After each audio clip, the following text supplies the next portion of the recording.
Well, good afternoon and welcome everyone to another Spark coaching session live. We're here live on stage. Our special coaches, as usual, the muscles from Brussels, Bram LeGroux. G'day, Bram. Very good. Yeah, Great to be back. Good to see you. How's sunny Adelaide? Is it sunny over there at the moment? What's going on? I was there the other day. Very pleasant. 30 degrees, 30 degrees. Melbourne is probably not that great. I know, it's fantastic here. So we're still getting some of that weather, but I actually did a day trip to Adelaide. We flew in on the red eye, jumped in the car, went to Berry, spent a couple of hours out at Berry, jumped in the car, caught the plane home one day. Not a bad effort. Bit of a road trip. It was fun. Well done. Awesome. Now, Kylie, welcome to the stage as well. And yes, you've been all over the country recently. Thank you for the invitation to your event last, was it Tuesday night or Monday night? It was Monday night, wasn't it? Last Monday night. It was so lovely. It was so lovely to see everyone face to face. I'm in Sydney actually at the moment, and it's cold and rainy. No. Can't have it all. Good to see you. Thanks for organising our special guest today. So, Sarah Vizer, would you be kind enough to introduce us to Sarah? Yeah, Sarah, welcome, Sarah. Sarah and I are both executive coaches, qualified coaches through the International Coaching Federation. And we met a number of months ago. And Sarah's got, not only is she experienced as a coach, but she's also got 20 years leadership experience. And she's also been many years in the corporate space doing corporate consulting. And one of the things that Sarah and I were talking about when we first met is she'd been in corporate for so long that in 2017 she had actually burnt out. And after that, she actually became a leadership and a mindset coach for a company called Beyond Burnout. And she really helps with clients around stress and burnout and how to manage your energy and how to just make sure that you don't hit that burnout stage. And me and Bram, I know this is the same. We work with a lot of executives, a lot of senior leaders. And what I'm really noticing is the amount of burnout. So I thought this would be not only the right time as we're coming to this Christmas period, but also an opportunity for Sarah to share some really great lessons that she's learned, not only as someone that's experienced burnout, but also someone that coaches in that space as well. And I know that, Sarah, when we talked, you had 3 life-changing lessons that you learned from burnout. So thanks for joining us today. Did I miss anything that you want to share with us, or would you like to get straight into some of those lessons? No, perfect. Thank you. Yep, that's me. Lovely to be here. Beautiful. So tell me your first lesson when it comes to burnout. What is it? Maybe before you actually get into that, is it seasonal, like we were just chatting? Is it something that we're seeing now because of the environment that we live in? Or has it always been there and we've actually now just got a louder voice to it? What do you think? Yeah, well, my first lesson actually might help inform that. And the first lesson is that there's no big bang when it comes to burnout, but it might feel like that at the time. So what do I mean by this, right? It's Big Bang is that great TV show, but I'm more referring to the fact that, with the whole, whether you subscribe to it or not, a big bang is something that comes out of nowhere. And what happened with me and what I see consistently now and what the research tells us is that burnout builds over a long period of time, but then you get to this tipping point, pretty much a Malcolm Gladwell concept. And you get to this tipping point when suddenly it becomes very, very obvious. And I've got a great model that I can share with this group. It's the 3-stage alarm process. So what usually happens is we've got some alarm signals happening. This comes from that chronic stress that we start to feel, and it's like grinding in the back of our mind.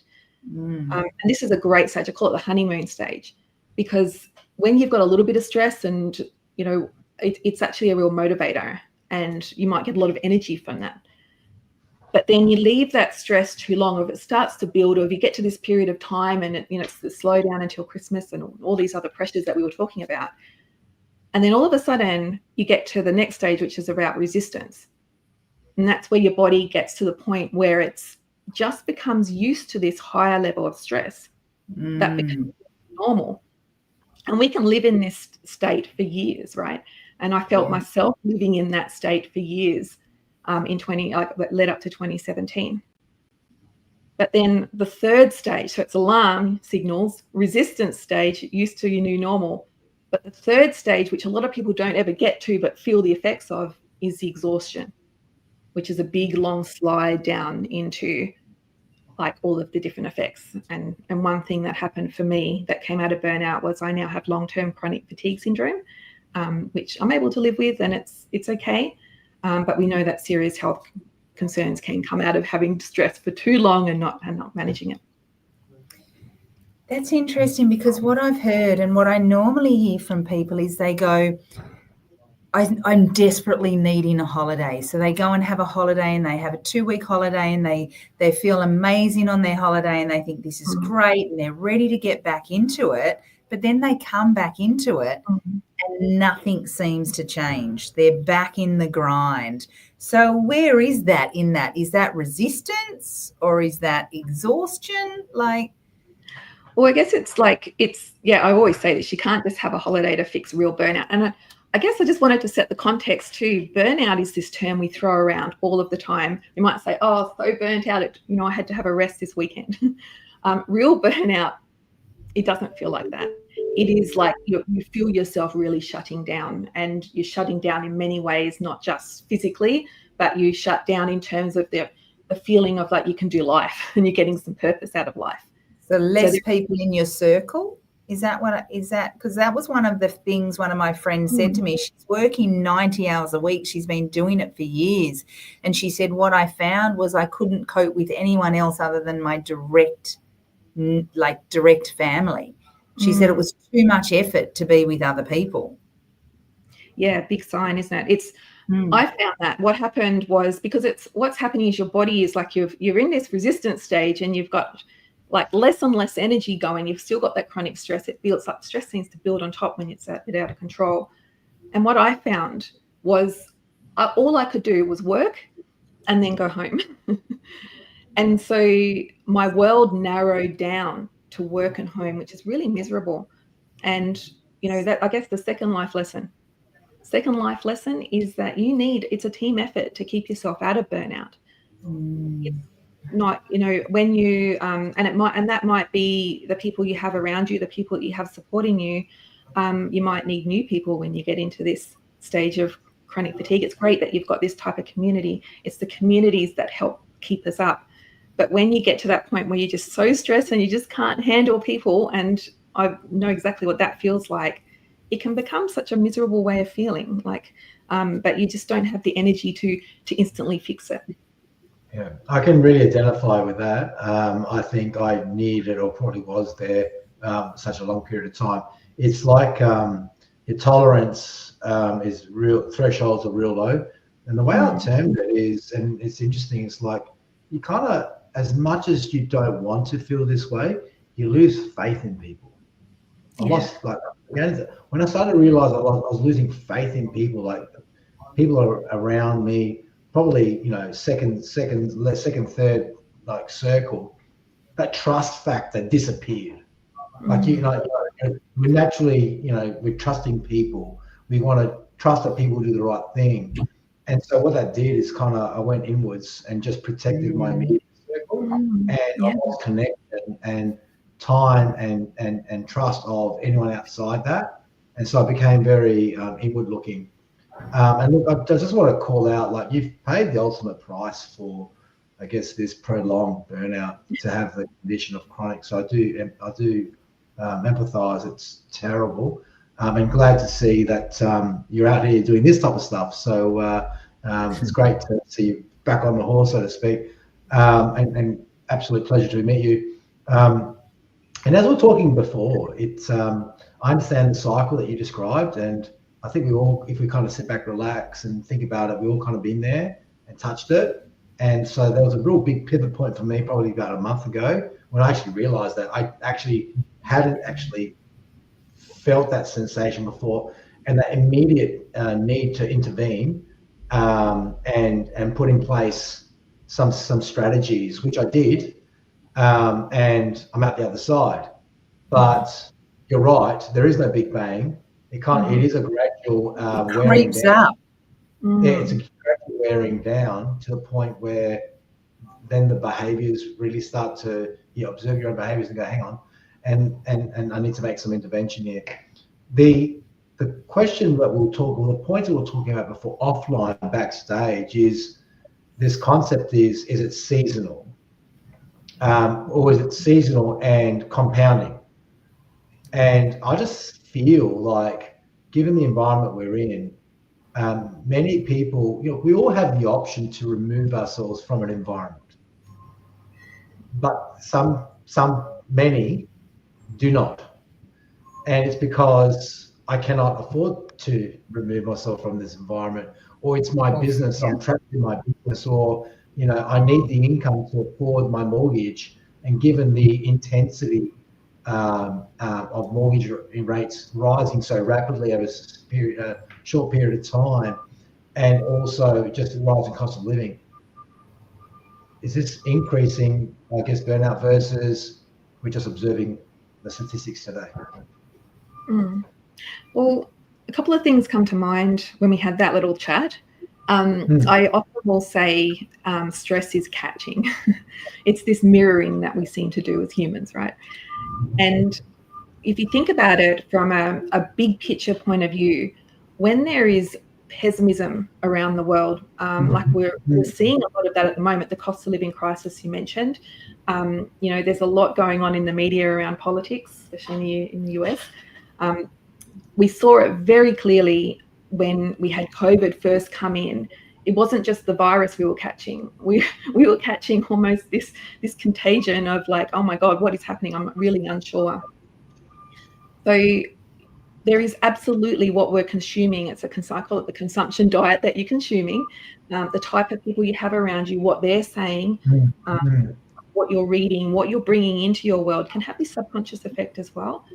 And then you combine that with, I've noticed it in pretty much every year since I've been practicing, this time of year just brings a lot of natural stress and exhaustion with it.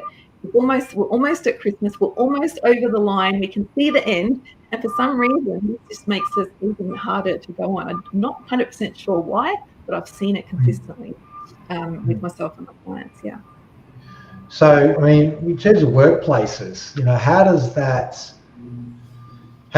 self-awareness and, I guess, people responsible for supervising and maintaining the workplace, listen to that and actually then realize that, you're only as strong as your weakest point. And so if there's a person in the workplace that's really struggling, it's contagious, right? What are some of the techniques and or methods employers, business owners can tap into to create that self-awareness, but then have some tools to work with people to address that issue? Because you're right, it's it happens with one person, and then there's who's struggling, and then the next person kind of picks up on that energy. Yeah, that's right. Energy management through the work. I mean, is that a thing now? Is that something that's like what's going on out there? Should be a thing. It's third. This is really. You created it right here. Let's do it. Let's go. Come on. I've just written a book about this too. Honestly, we didn't plan this, but my third top tip is energy is the ultimate resource. And so this is all very individual. You're asking about the workplace, which I can get to, but individually, look, honestly, having chronic fatigue, one of the biggest things that's shown me is that you can have all the time in the world, but if you don't have the energy to enjoy it, to make use of it, then it's useless. And that really turned that whole concept on the head. And we know time is important. I'm not saying it's not, but it's the energy that we bring. And so I guess your question was around the workplace point of view. It's very much, first of all, as a leader, understanding what energy you're bringing. Because that is, honestly, it flows down from the top a lot of the time, and we're not even aware of it. It's not like we set out to have this effect on people. But then I guess it's also then, it's not the type of I guess this whole idea of stress management, of team purpose, of keeping things on a positive spirit can't just be, oh, we need to do it one time of year. It's the type of thing that you've built throughout the year to be able to like keep the consistency and to have like a benchmark of the kind of culture that you want to bring to your workplace. Yeah, so that's what I work with a lot of leaders around, their energy, what they're bringing, and also what culture they want to bring to the environment, being also that they can recognize when people are struggling and have some interventions in place so they can help them get the support that they need.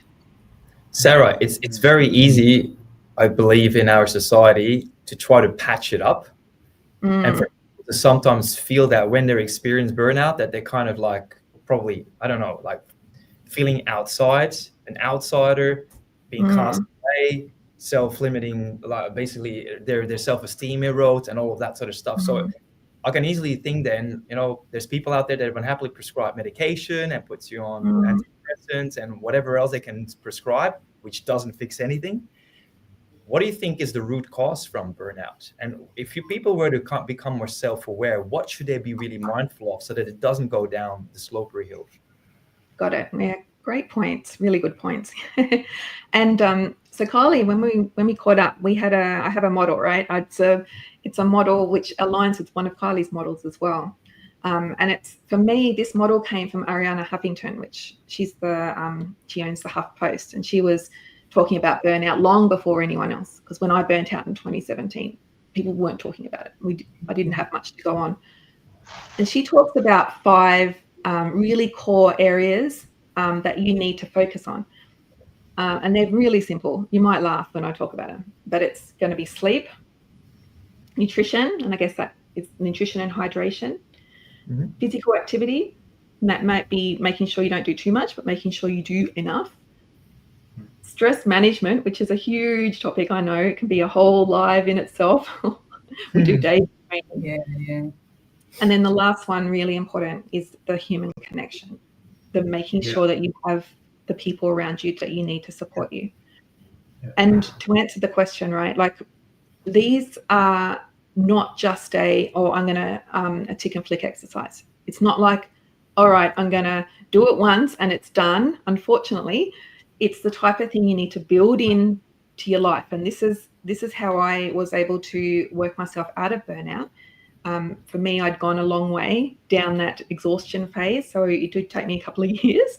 But if you ask me my best advice for maintenance, it would be to make sure that you build those activities into your days, into your weeks, into your months, into your years.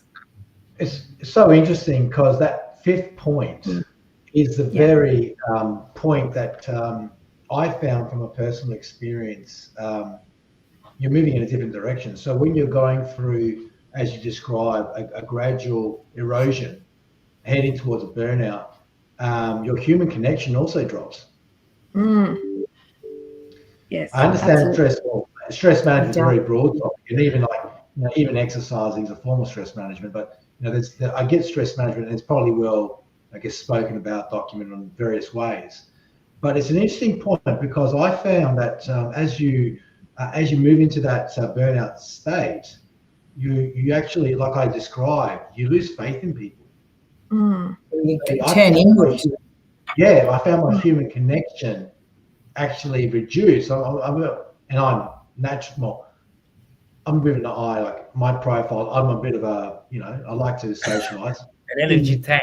Safe environments. But the point is I found I was going the other way.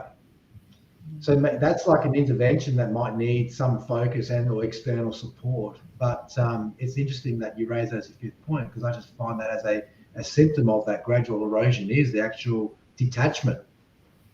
Yeah, well, absolutely, and it's so true, Arthur. That detachment is one of there's 3 dimensions of burnout. There's the energy side, but there's also this thing that they call cynicism or negativity, and that's absolutely. That's it. Yeah, it's that one, right? You're talking about that one. Yeah. And you want to put some mental distance between yourself and your life, or yourself and your job. That one is hard. That's probably one of the hardest things, and it also comes with often the erosion of your self-confidence. They're the 3 core tenets of how like you've got burnout. At that stage, I would say it's about building a team of people. So it might not be the people you have in your immediate environment. It might be also then seeking some external support if it's got to that point. For me, I worked with a psychologist who was very, very helpful.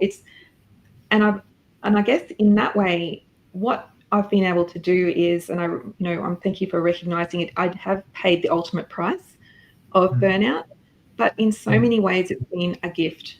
And I've been able to morph my life now into ways that I never could have imagined without this little, cosmic push that I got. And that time that I spent in burnout, really going into myself and going in depth, has helped me really craft the life that I want to live going forward.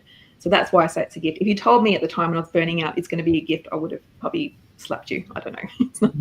It doesn't feel like a gift at the time. But it is a time. I guess it's just, I always say burnout is just a sign that your life's not exactly the way you want it, and you need to. It's maybe sometimes the time to have a little trigger. You need to change the trigger.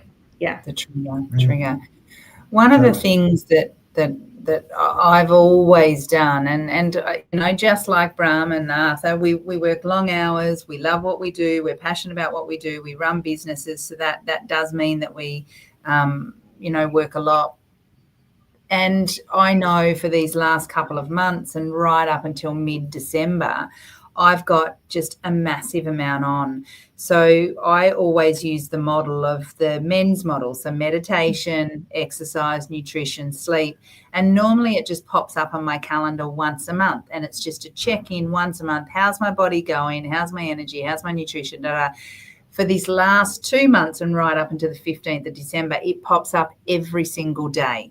Right. So it's a reminder for me to go, right, how am I tracking? Because I can't wait a month to determine whether or not I'm on track or off track. So I think for me, that's the important part. The resourcefulness, what you're talking about there is, successful people are resourceful. They know they can't do this alone. So it doesn't matter whether it's a psychologist, whether it's a psychiatrist, whether it's a counselor, whether it's a mentor, whether it's a coach, whether it's a confidant. We cannot do this alone either, can we? It's because what happens is we just hear our own story playing in our own head. One thing I want to add there, though, depending on who you put into that community that you just mentioned, they have a very different way at looking at it and the way they think they can help you. Yeah, like it has. You go to the people that are trained in the biological way of doing. Yeah. That means you're put on meds. Yes, true. Yeah, that is so true. And that's what happened. I'll share that part of it. When I was first burning out, I was working at PwC, so I just could not take time off work, or I had to be on my game all the time. But yet, like, I got to that point where just, I was crying every day and I couldn't understand it. So I went to my GP, as you do, who put me on meds. And then trying to get onto these meds whilst I was already burnt out was horrible. Yeah. And then what happened was, look, I might have had anxiety and depression at the time, but what it was an outcome of the fact that my body was failing. It was burnt out. It wasn't the reason. Yeah. It's not the root cause, right? They're addressing what they can see. But they don't really help you in addressing what caused it all. Agree.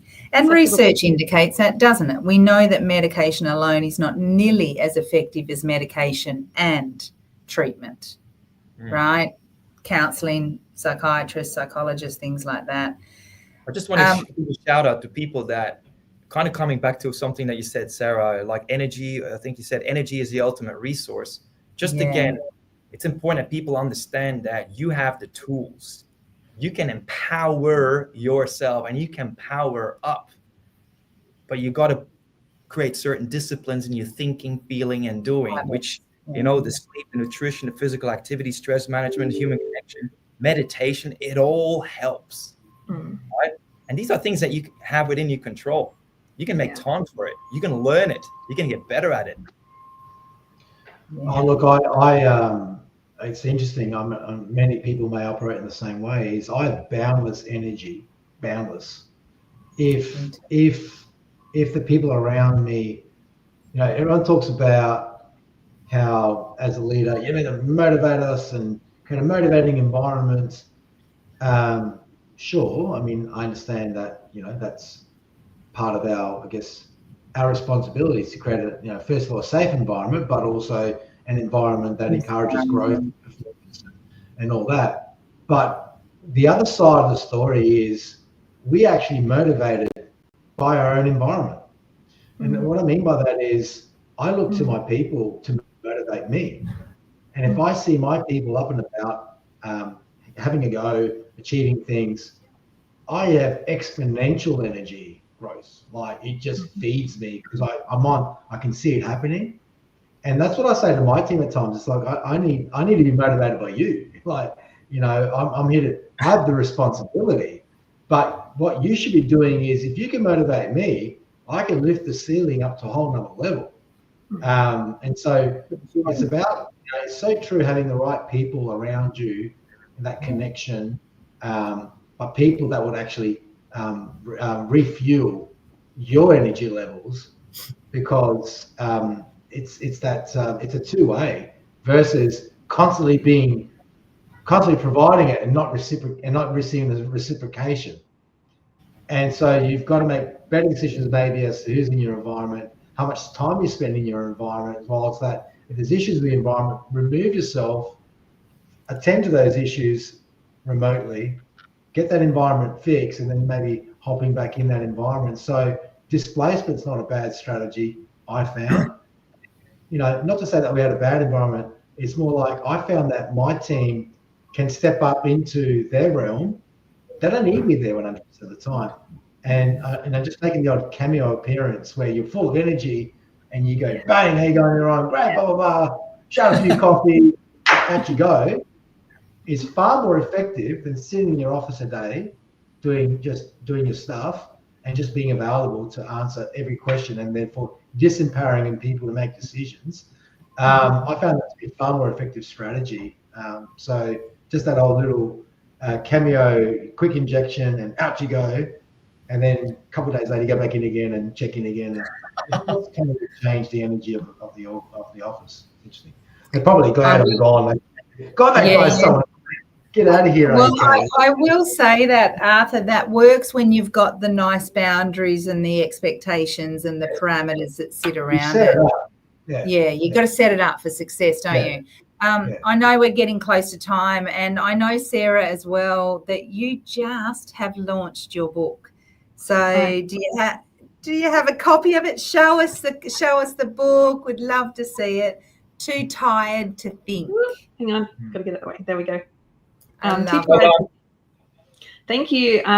Look, I just sat down one day and started writing. I had a bit of an energy burst with my condition, and I didn't realize I was writing a book because I'd been stewing on it, I think, for like 5 years, and then all of a sudden it just came out. It's part of the gift. What was that? Sorry? It's part of the gift. Yeah, part of the gift. Absolutely. Yeah. And I probably should have written a book around burnout. That would have been smarter, but this is the book that came out. But it's about my experiences with chronic fatigue, I guess the stories and the stories of others, but those energy management principles that I've been able to develop. And look, I'm a very productive person. I wrote this book in a couple of hours a day through like using this really focused and flow. I have to be really careful with my energy. So it was not just trying to grab like what is it that we do that makes this kind of thing happen. Well, make sure you add it in the link, Sarah. I can't wait to read it. I think it will be useful for not only me, but also for the clients that I deal with as well. So thanks. Thank you so much for your time today. Thank you so much. It's lovely to meet you all. Thank you, Sarah. Lovely to meet you. Thank you for sharing your story, and well done. It's a bit inspirational, to be honest. So good on you, and pleasure to meet you. And we'll connect offline, and we'll stay in touch. Otherwise, Kylie, this is the last one for you this year, isn't it? Yeah. This is the last one for me. I'm still on a massive road show, so I'm looking forward to having a nice break at Christmas time. So and spending it with you guys all this year. So thank you. Yeah, no, awesome. The thing is, what, 4 years now we've been doing this? I know. Well done. I even lost track of the number of episodes They we had. put up with you for that long, Sarah. Wow, that's amazing. Yeah. You guys Not are great. very out there. And it's energizing coming on, isn't it? Yeah, it is. Awesome. Ram, it'll be me and you in a fortnight time. So let's join forces on that one. But thank you, everyone, for joining. Thanks to our guests. Thanks for our viewers. We'll see you in a fortnight's time. And yeah, take care. See you next time. Take care. See you, everyone. Bye-bye.